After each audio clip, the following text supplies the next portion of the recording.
खूप गाड्या आल्या होत्या मला घ्यायला. जी गाडी समोर आली त्या गाडीत बसले. लक्ष समोर गेलं.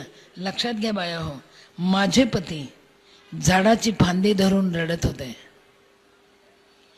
त्यांनी मला हाकलून दिलं तेव्हा मी रडत होते.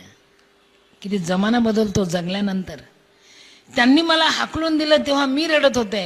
आज सत्कार घ्यायला त्यांच्या अंगणात आले म्हणून ते रडत होते. पण खरं सांगू का, ते रडत होते मला लई बरं वाटत होतं.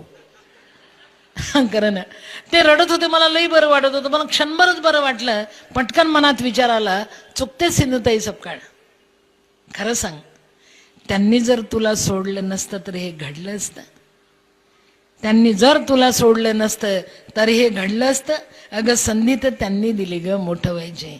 माफ कर, माफ कर. ठरलं, काळजातून त्यांना माफ केलं.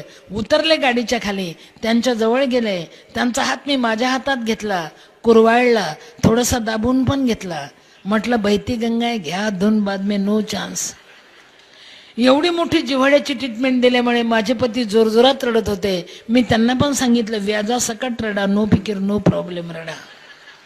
पण मी बोलताना रडू नका, कारण मी बोलताना जर तुम्ही रडलात तर तुमचे आस्वाद माझे शब्द वाहून जातील.